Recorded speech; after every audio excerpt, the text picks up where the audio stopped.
السلام علیکم ورحمۃ اللہ وبرکاتہ۔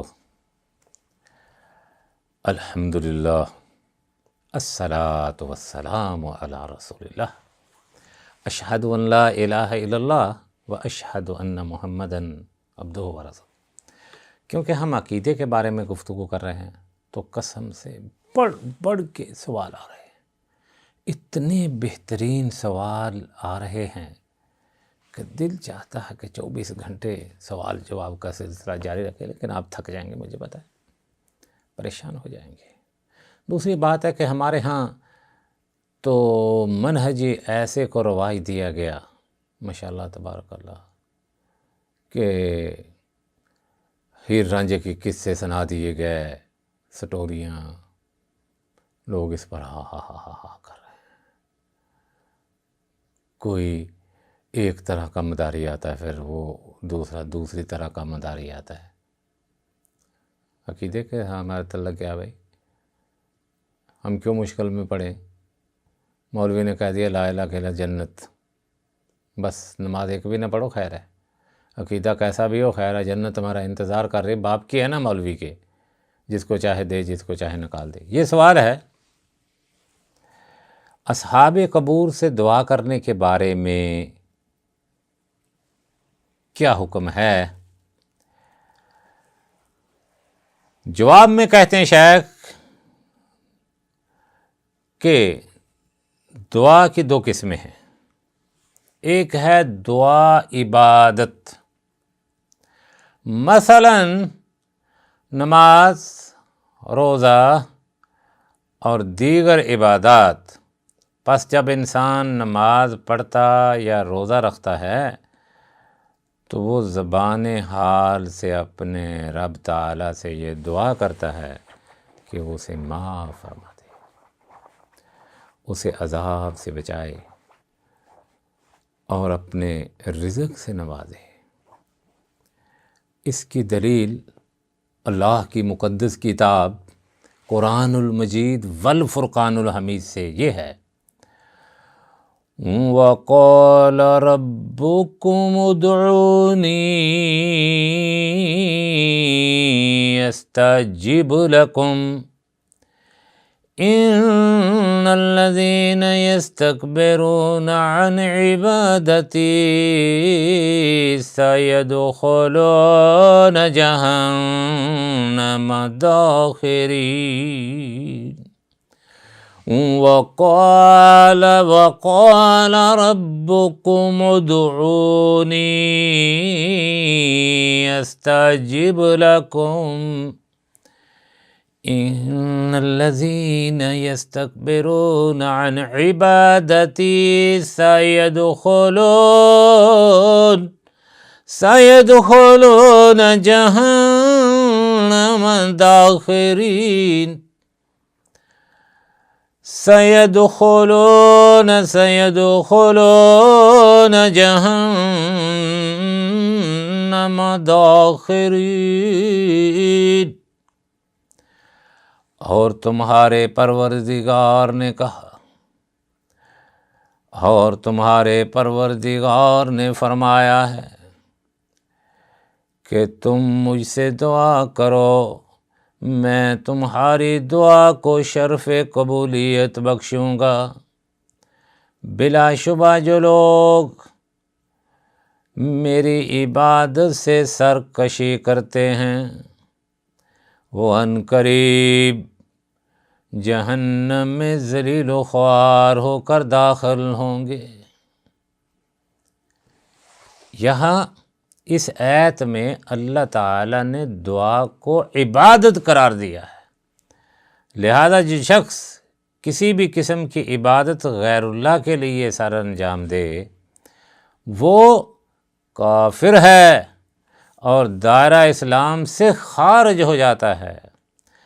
اگر انسان کسی چیز کے لیے رکوع یا سجدہ کرے اور رکوع سجدے میں اس کی طرف تعظیم بجا لائے جس طرح اللہ تعالیٰ کی تعظیم کی جاتی ہے تو وہ مشرک اور دائرہ اسلام سے خارج ہو جاتا ہے۔ اسی لیے کہ شرک کے سد باب کے طور پر نبی اکرم صلی اللہ علیہ وسلم نے بے وقت ملاقات کسی کے آگے جھکنے سے منع فرمایا۔ چنانچہ اللہ کے نبی صلی اللہ علیہ وسلم سے اس شخص کے بارے میں پوچھا گیا جو اپنے بھائی سے ملاقات کرتا ہے کہ کیا وہ اس کے آگے جھکے؟ تو آپ نے فرمایا لا، نہیں۔ اور بعض جاہل لوگ جو یہ کرتے ہیں کہ اسلام کہتے ہوئے جھک جاتے ہیں، تو یہ غلطی ہے۔ واجب ہے کہ ایسا کرنے والے کو آپ بتائیں اور اسے اس سے منع کر دیں۔ سوال کے لیے کسی کو پکارنا، اس کی ساری صورتیں شرک نہیں، بلکہ اس میں تفصیل ہے۔ جس کو پکارا جا رہا ہے اگر وہ زندہ اور اس کے کام کرنے پر قادر ہو تو یہ شرک نہیں۔ شرط ہے کہ جس کو پکارا جا رہا ہے وہ زندہ ہو اور اس کا کام کرنے پر قادر ہو۔ پکارنے والے کو آپ کہتے ہیں زندہ بھی ہے کہ مجھے بیٹا دے دے، یہ تو اس کی قدرت میں نہیں۔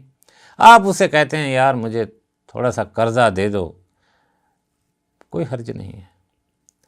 جیسا کہ جو شخص آپ کو پانی پلا سکتا ہو اس سے یہ کہنا کہ مجھے پانی پلاؤ۔ اللہ کے نبی صلی اللہ علیہ وسلم نے فرمایا من دعاکم فاجیبوہ، فرمایا جو شخص تم میں دعوت دے اس کی دعوت کو قبول کر لو۔ پھر اللہ رب العزت فرماتے ہیں وَإِذَا حَضَرَ الْقِسْمَةَ أُولُو الْقُرْبَى وَإِذَا حَضَرَ الْقِسْمَةَ أُولُو الْقُرْبَى وَالْيَتَامَى وَالْمَسَاكِينُ فَارْزُقُوهُم مِّنْهُ، اور جب میراث کی تقسیم کے وقت وَإِذَا حَضَرَ الْقِسْمَةَ أُولُو الْقُرْبَى وَالْيَتَامَى وَالْمَسَاكِينُ فَارْزُقُوهُم مِّنْهُ، اور جب میراث کی تقسیم کے وقت ترکہ تقسیم کرنے لگو تو غیر وارث رشتہ دار، یتیم اور محتاج آ جائیں، ان کو بھی اس میں سے کچھ دے دیا کرو۔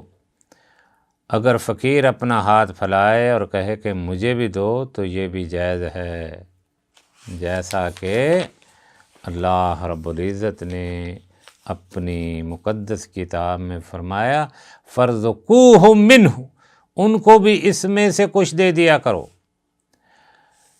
جس کو پکارا جا رہا ہو اگر وہ مردہ ہو تو اسے پکارنا شرک ہے، جس کی وجہ سے انسان ملت اسلامیہ سے خارج ہو جاتا ہے۔ افسوس کہ بعض اسلامی ممالک میں کچھ ایسے لوگ بھی ہیں جو یہ عقیدہ رکھتے ہیں کہ فلاں قبر والا جو اپنی قبر میں ایک بے جان لاش ہوتا ہے، شاید اسی سے بھی زمین ہو سکتا ہے کہ زمین نے اسے کھا لیا ہو، نفع نقصان کا مالک ہے، یہ بے اولاد کو اولاد دے سکتا ہے۔ بعض کہتے ہیں لوگ ایسے سمجھتے ہیں اعوذ باللہ یہ شرک ہے اور شرک اکبر ہے۔ جب ہم کہتے ہیں نا شرک الاکبر ہے، اس سے مراد ہے کہ وہ ابدی جہنمی ہے، جس سے انسان ملت اسلامیہ سے خارج ہو جاتا ہے، اور اس کا اقرار شراب نوشی، زنا اور لواطت کے اقرار سے بھی زیادہ سخت ہے، کیونکہ یہ محض فسق ہی نہیں بلکہ کفر کا اقرار ہے۔ ہم دعا کرتے ہیں کہ اللہ تعالی مسلمانوں کو اصلاح و احوال کی توفیق عطا فرمائے۔ اللہ رب العزت مسلمانوں کے سینوں کو توحید کی روشنی سے منور فرما دے۔ اللہ رب العزت مسلمانوں کو شرکیات سے دور فرما دے۔ اللہ رب العزت مسلمانوں کو توحیدی بنا دے۔ اللہ رب العزت مسلمانوں کو کتاب و سنت پر عمل کرنے والا بنا دے۔ اللہ رب العزت مسلمانوں کی مشاکل کو دور فرما دے۔ اللہم صلی علی محمد وعلی آل محمد۔